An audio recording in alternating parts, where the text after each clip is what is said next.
अस्सलामुअलैकुम Kamran cooking studio में आज हम बनाएंगे बॉयल चावल और लोतर। ये हमारे हज़ारा एबटाबाद हवेलियाँ और मानसेरा के कुछ एरियाज़ की शादी ब्याह की मशहूर डिश है। तो चले आए रेसिपी की तरफ।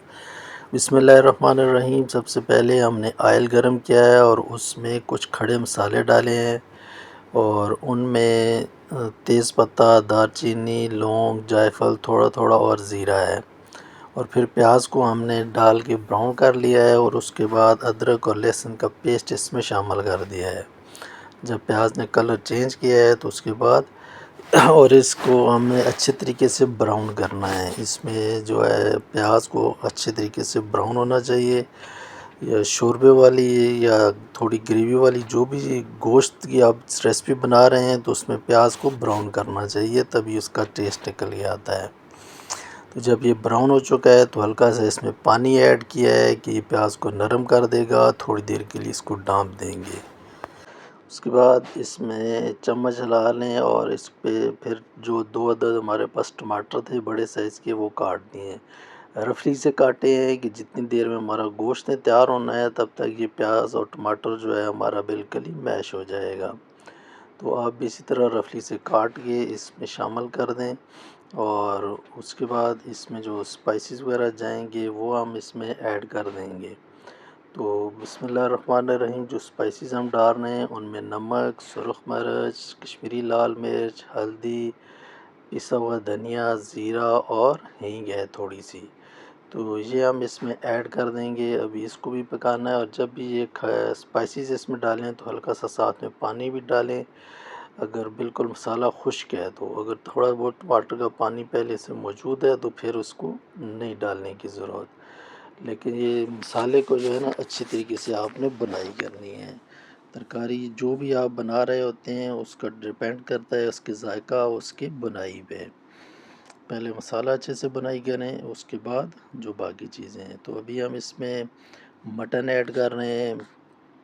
अभी इस मटन को हमने इसमें पकाना है तकरीबन 20 से 25 मिनट इसकी हमने अच्छे से बुनाई करनी है।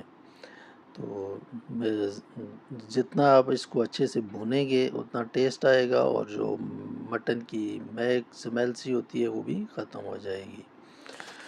तो ये मैं इसको बार बार थोड़ा थोड़ा पानी डाल के इसको भून रहा हूँ कि ये नीचे भी ना लगे इसमें और इसके अंदर जो मसाला जाते हैं वो बिल्कुल ख़त्म हो जाएं और इनकी अच्छे तरीके से बुनाई हो जाए। अभी आप देख सकते हैं कि हमारे सालन का कलर कैसा है, कितना प्यारा शानदार कलर निकल के आया है।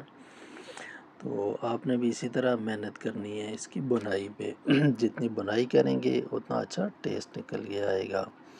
तो साथ में ये साइडों पे मसाला लग जाता है, इसको भी उतारते रहा करें थोड़ा थोड़ा करके जब भी आप इसको देखते हैं तो बिस्मिल्लाहिर्रहमानिर्रहीम। उसके बाद हम इसमें आलू शामिल कर रहे हैं। ये ऑप्शनल है, अगर आप शामिल करना चाहते हैं तो ठीक है, नहीं तो ये इसकी रेसिपी नहीं है। ये मुझे इसमें पसंद है, अच्छा लगता है तो इसलिए मैंने ये डाल दिए हैं। अगर आप स्किप करना चाहते हैं तो इसको आप मत डालें। अभी जो आलू हैं ये थोड़े बड़े साइज़ में हमने काटे हैं तो उनको भी हमने अच्छे तरीके से इसमें बुनाई करनी है। ये देख लें अभी आलू भी हमने 6 से 7 मिनट इसके अंदर भून लिए हैं। तो उसके बाद फिर हम अभी इसमें पानी ऐड कर देंगे। तो पानी हमें इतना चाहिए कि पानी में हमारा जो गोश्त है मटन है वो बिल्कुल गल जाए और इसको हमने थोड़ा सा ग्रेवी भी इसकी रखनी है। तो ये 4 गिलास हमने पानी इसमें ऐड किए थे। तो अभी इसको हम इसमें पकाएंगे, ये पानी तकरीबन हमारा आधा रह जाएगा। तो ये भी आप देख सकते हैं कि हमारा जो लोतर है ये सालन है मटन का ये तैयार हो चुका है।